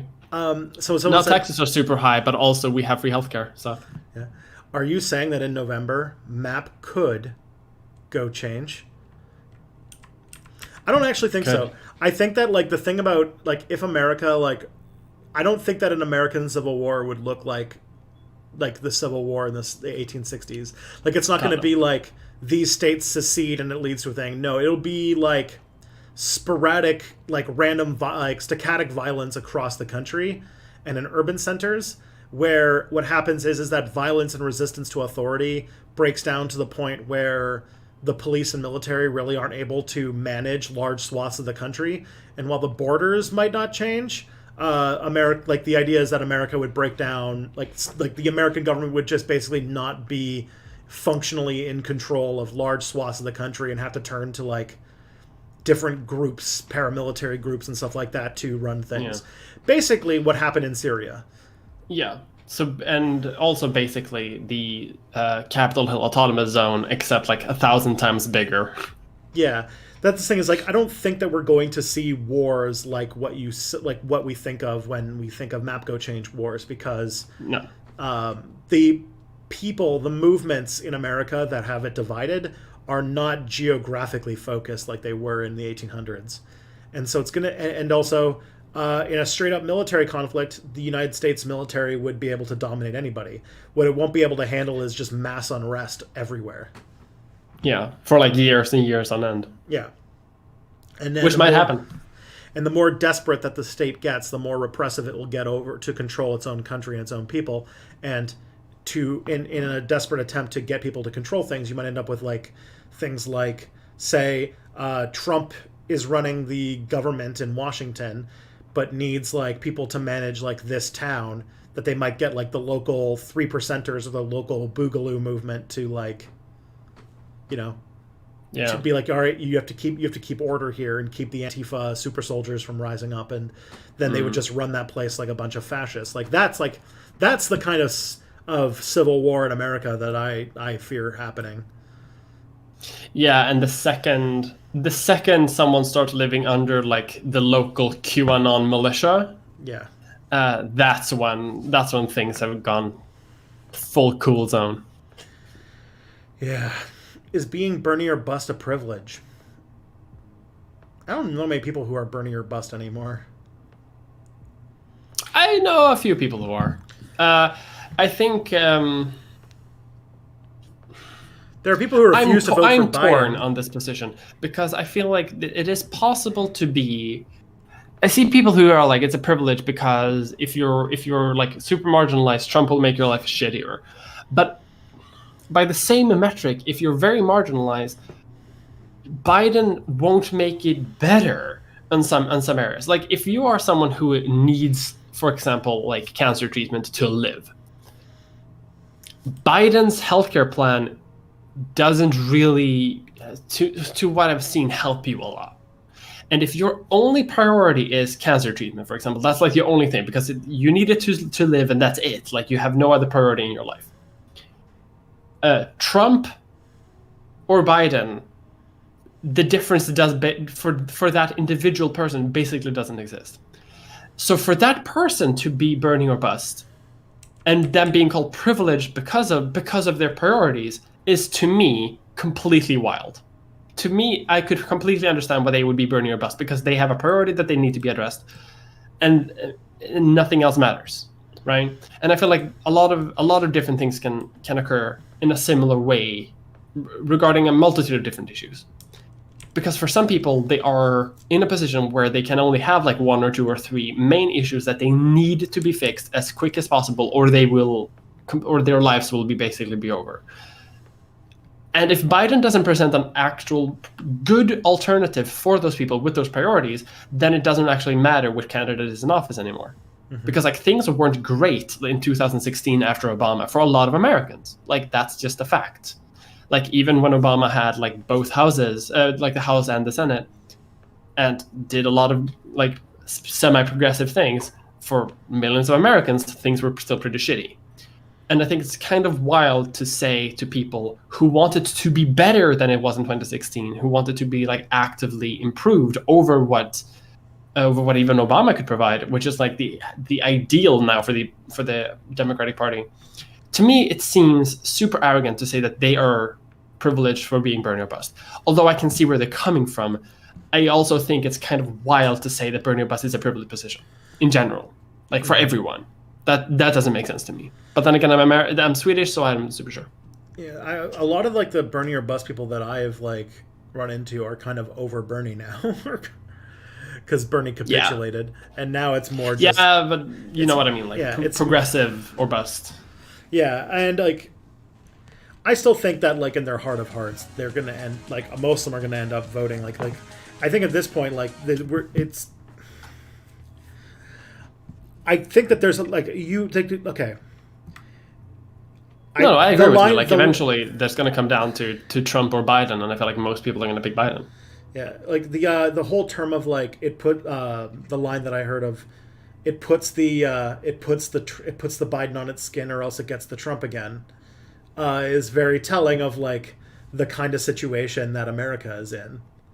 Like just because like in that movie that. Like the girls should not be like thought like, oh, thank you for this lotion, thank you that I don't have to get the hose. Like you're still being kidnapped and probably going to get murdered just later. Yeah. Like so like while voting for Biden is probably the best idea at this moment, because like, you know, I would rather have fewer people die sooner. This like we should in no way pretend that we should be happy or in any way like should not be just constantly shitting on Biden, because the Democrats should be afraid that they're going to lose progressive voters because they are actively rejecting everything that they want. Yeah. Otherwise, there's basically because there's no other real form of political power that progressives can exert. It's the only thing they have. I got a few lines that say Austria über alles in der Welt, and then someone referred to the Österreich. That's like a new thing now. People, like a while back, people talked about the Kaiserreich being like this cool thing, but then people felt uncomfortable about that now. And now people are talking about like the like Österreich, the sort of Habsburg multicultural empire. And Listen, I don't hang. If you don't have a comically oversized jaw, can you consider yourself really a true leader of men? Exactly. Why doesn't the Habsburgs, with their larger jaws, simply not devour every other political leader? If you aren't your own uncle, can you really consider yourself a leader?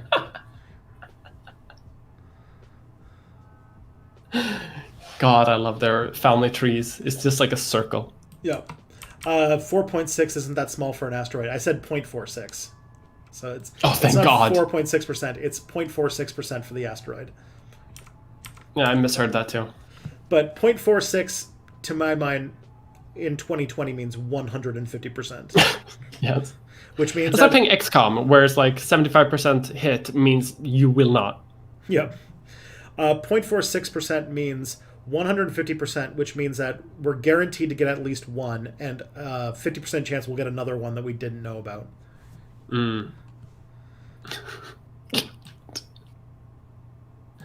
And someone says 2020 Tunguska event. Yep, 2020. The 2020 series finale sounds like it's going to be really big and dramatic.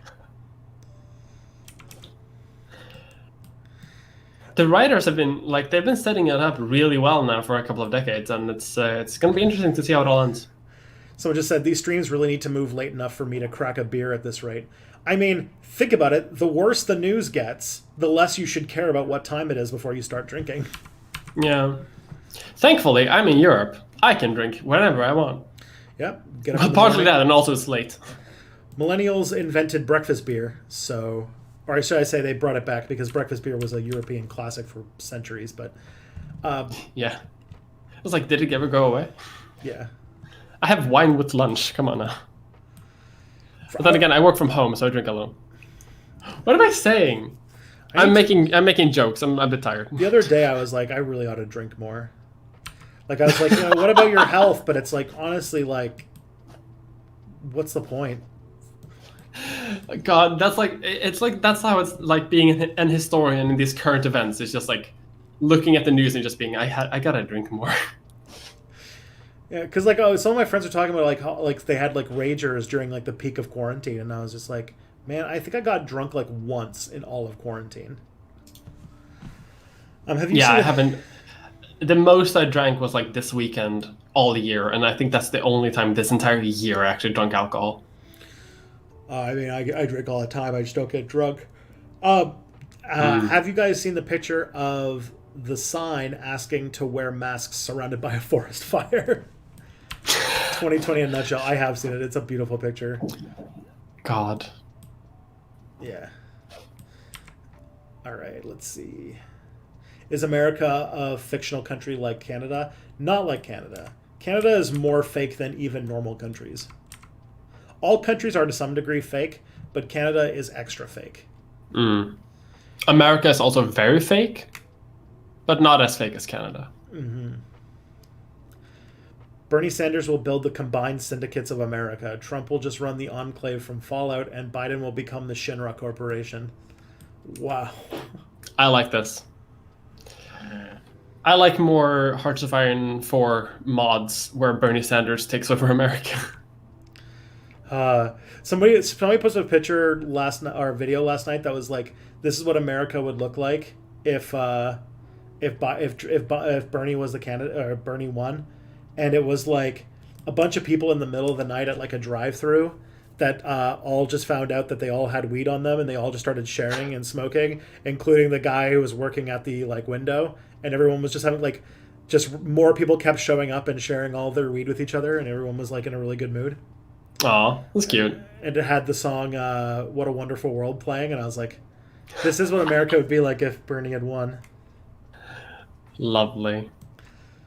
Is the Saskatchewan process comparable to contemporary Medicare for all situations in the States? I don't know. I have been asked approximately 750,000 times to talk about like Tommy Douglas and the establishment of Canadian healthcare, but like I don't actually know all that much about it. I don't know that much Canadian history. It's weird. If we were in an alternate timeline where Bernie became president, would the medical establishment try to pull a doctor strike like what happened in Saskatchewan in the 60s? I don't know. Possibly. But I don't know. I think they're too bougie. They would think that striking sounds almost socialist.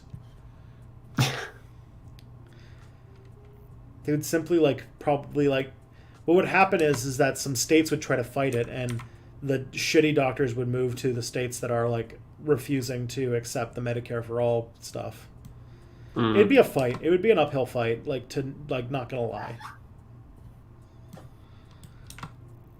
Let's see. You got any fun? I'm looking for some. We actually got people were actually talking for a little bit, so I hit a vein of conversation. Why does the building need a fire exercise? I don't know. This building does a fire alarm test every month. Damn. So we have one afternoon a month, even when everyone's working from home. It's weird. All right. How do you get a society to accept that a significant portion of their population were complicit in doing something terrible? The other day, Dan Arrows made a video about how Germany is in denial about what the Wehrmacht did during World War II. But I'm not sure if there's a way to avoid that, given that most people probably can't mentally come to terms with the idea that Granddad was complicit in genocide.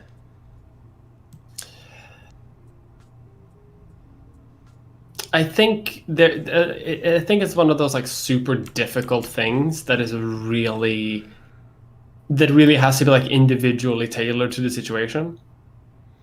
Because Rwanda has done really good in terms of reconciliation work after their genocide. It's one of the more booming economies in Africa, and it's doing very well in terms of political stability and things like that, right? Which you wouldn't expect after what happened.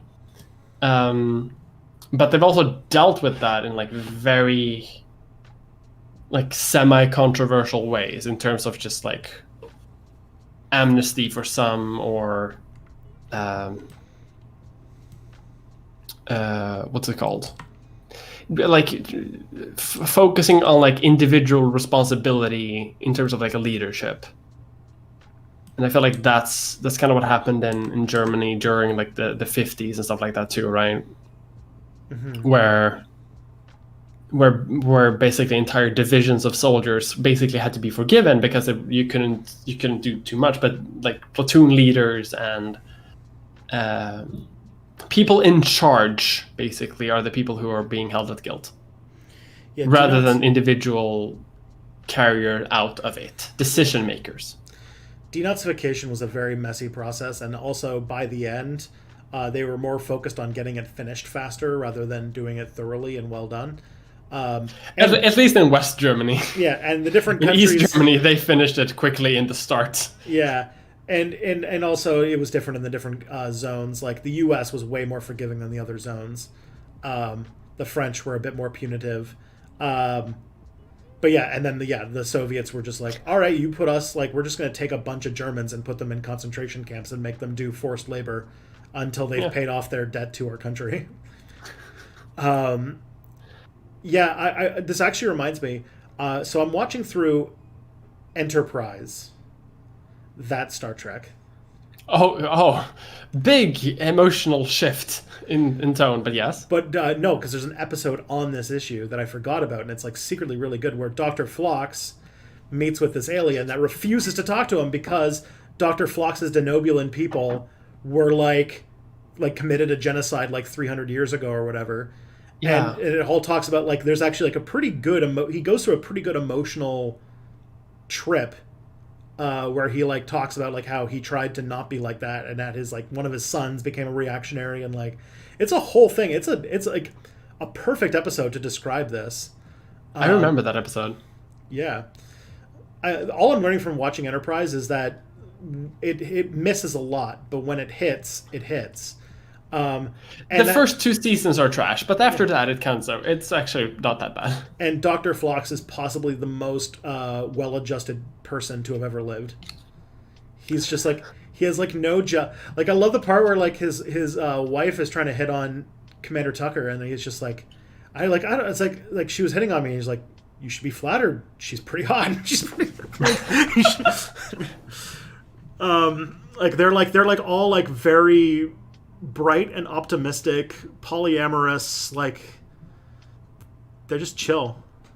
Genobulans just want to chill. Sorry to like go from like the darkest side, but if you ever want to check out, I'm gonna find the episode of Enterprise that was about, because it's actually a pretty good.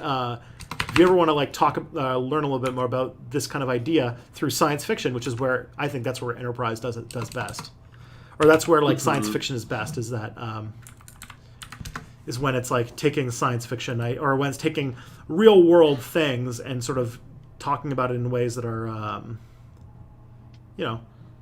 smart, or ways like kind of like talking about an issue that would be sensitive if you put it in the context of our world.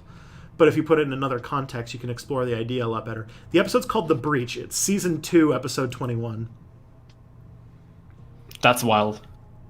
And it's can't believe Star Trek did it again. And not even the good one. The worst one. The worst one, yeah. Yeah. I would say it's pretty safe to say that Enterprise, I think by most metrics, is the worst one. It is down there. Yeah. The Bajorans in Star Trek are basically the IRA in space. Yeah, it's kind of... Yeah. Yeah. They named an entire faction in Star Trek the Maquis, which is like the most on-the-nose shit you can get. Yeah.